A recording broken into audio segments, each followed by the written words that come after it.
Vapno, to jest kalcij, vjerovatno je tvorivo koje se količinski gledano u ekogospodarstvima kupuje više nego li i jedno drugo. Kalcij se iz tla gubi iznošenjem poljoprivrednih proizvoda i erozijom, a značajan je i gubitak ispiranjem u niže slojeve tla. Uza sve ovo treba dodati i još jednu činjenicu kojoj se za sada još uvijek ni pridaje dovoljna pozornost, a riječ je naime o zakiseljavanju tla uslijed upotrebe mineralnih gnojiva te utjecaja kiselih kiša. Naime, voda koja danas ulazi u tlo putem padavina ima izuzetno kiselu reakciju i stoga negativno djeluje na kiselost tla. Stoga gnojidba kalcijem, takozvana kalcifikacija, predstavlja sve važniji agrotehnički zahvat. Koliko često i u kojim količinama tlu treba dodavati vapno ovisi o vrsti tla, kulturama koje uzgajamo te stupnju ispiranja kalcija u donje dijelove tla. Ispiranje kalcija ovisi o teksturi tla, padavinama, količini dušika u tlu te kulturi koju uzgajamo. Ipak prije svake kalcifikacije poželjno je obaviti analizu tla i provjeriti stvarno stanje vapna u tlu. Uz ovakvu analizu obično se dobije i uputstvo u kojem se savjetuje koliko i čime gnojiti. Iz tog razloga uvijek trebate provjeriti pH svog vrtnog tla prije primjene gnojidbe vapnom. Da biste to učinili, možete uzeti uzorke tla i poslati ih u specijalizirani laboratorij i istovremeno dobiti precizne preporuke za gnojivo, ali test možete provesti i kod kuće jer postoje specijalni setovi za provjeru kalcija koji su dostupni u specijaliziranim prodavnicama koje možete koristiti čak i bez osnovnog kemijskog znanja. Međutim, nedostatak kućne upotrebe tih testova je taj što nećete dobiti preporuke za gnojidbu niti za dodavanje kalcija jer umjesto toga sami morate izračunati tačnu količinu vapna koju trebate dodati. Analizu tla smo uradili za naše malinjake i upravo kako to izgleda možete pogledati u ovoj analizi koju su nam poslali iz instituta. Ovdje vidite rezultate koji pokazuju pH vrijednost tla kao i sadržaj hranjivih tvari, kalcij, dušik, to jest azot, fosfor i kalij. A budući da malina uspijeva u tlu sa pH vrijednosti od 5,5 do 7, potrebno je odraditi popravak pH vrijednosti. Ovi brojevi pokazuju da je tlo previše kiselo, a budući da fali kalcija, najjednostavnije je popraviti tlo sa vapnom. Po ovoj analizi potrebno je izvršiti prihranu kalcij nitratom u količini od 50 kg po dunumu. Ova analiza također je pokazala i manjak fosfora koji je jako bitan za uspješnu proizvodnju maline. Te ćemo dodati mineralno gnojivo sa većim udjelom fosfora. Ovo vam je najbolji primjer koliko je neophodna analiza zemljišta za proizvodnju bilo kojeg voća i povrća. Isplati se uraditi ovakvu analizu jer vam detaljno objasne koliko čega je potrebno da dodate, a čega u zemljištu imate viška.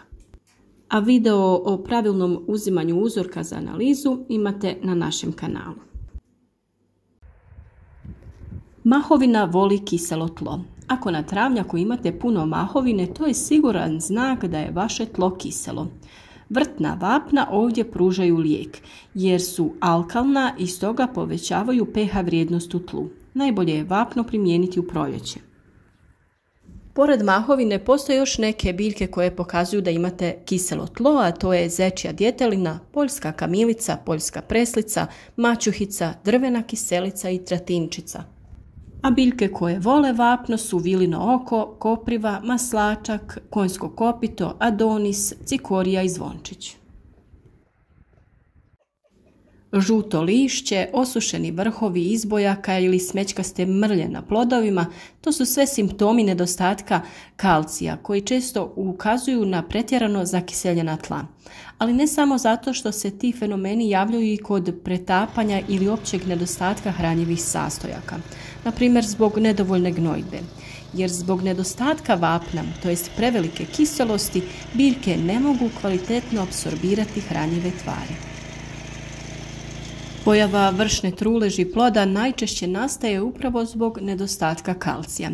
Iako vi redovno dodajete hranjiva sa kalcijem, biljka neće moći da apsorbira potrebne tvari ukoliko se nalazi u kiselom tlu. U ekološkoj poljoprivredi preporučuje se upotreba vapna u upola, odnosno i do 70% manjim količinama od onih koje se inače primjenjuju na konvencionalnim gospodarstvima. Dva su razloga ovakvoj praksi. Prvo, što ekogospodarstva ne upotrebljavaju mineralna gnojiva koje sama po sebi zakiseljuju tlo, a drugo, što redovna upotreba organskog gnoja također u znatnoj mjeri koriguje kiselost tla. Upravo zbog toga ne iznenađuje da je pH vrijednost, to jest kiselost tla na ekogospodarstvima često puta viša za pola ili 1 pH jedinicu negoli istog tla na susjednim konvencionalnim gospodarstvima.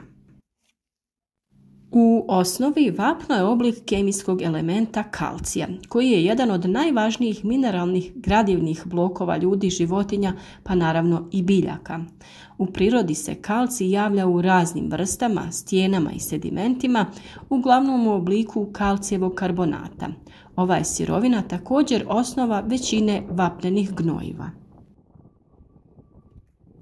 Svako tlo prirodno ima različitu pH vrijednost, koja je mjera količine vodika prisutnog u tlu.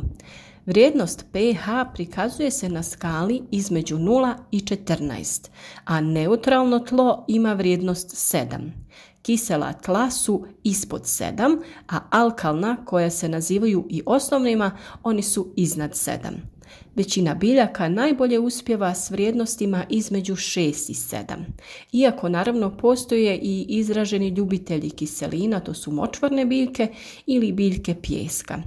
Biljke u tom pogledu imaju svoje sklonosti koje treba uzeti u obzir prilikom odabira mjesta kao i gnojidbe i vapnenja.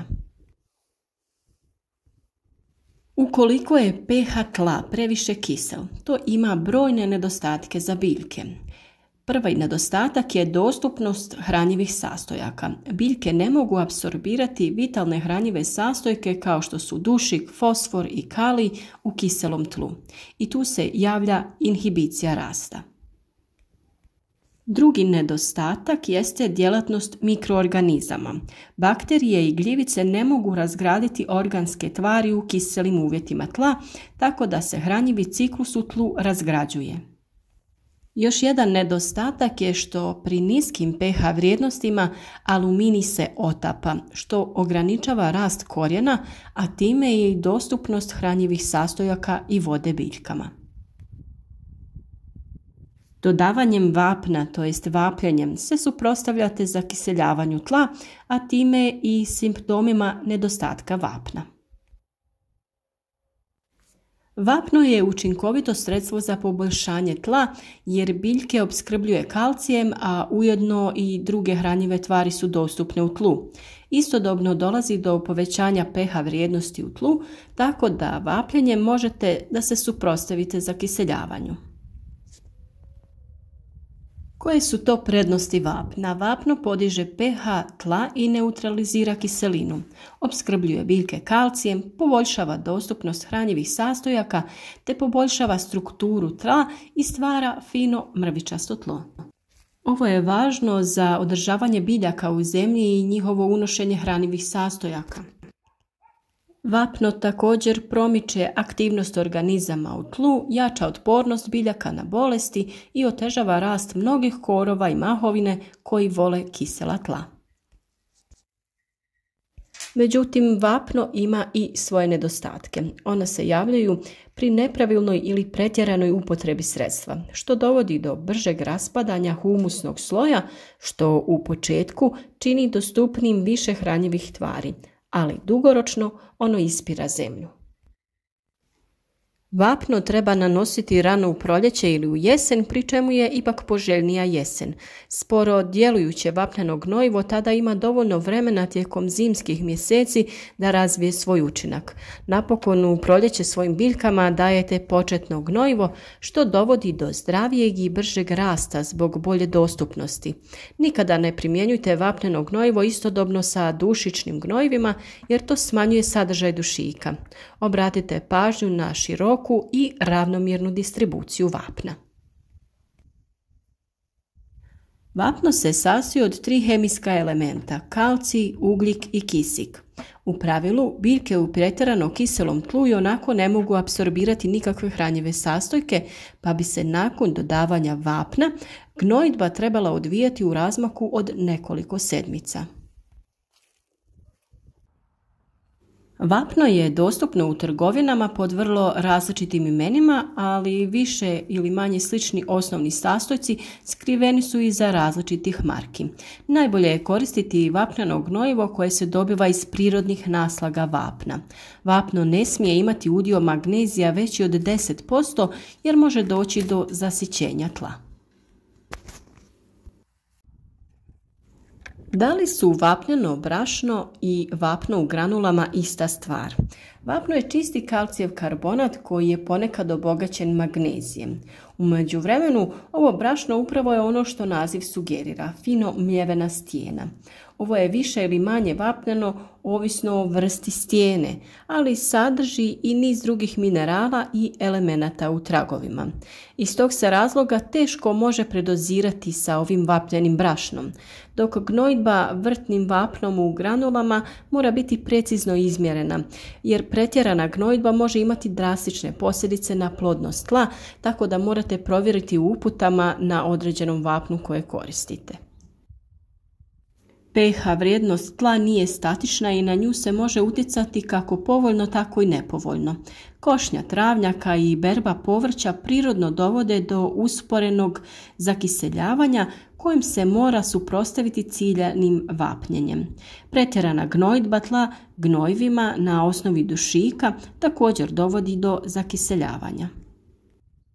Vrlo je važno da redovno pratite naše video savjete kako bi doveli stanje vašeg tla do savršenstva i što bolje ugodili vašim biljkama kako bi bile plodonosne, zdrave i otporne. Ukoliko vam je ovaj video bio koristan, ostavite nam like ili ga podijelite sa prijateljima na društvenim mrežama kako bi i drugi imali koristi od naših savjeta.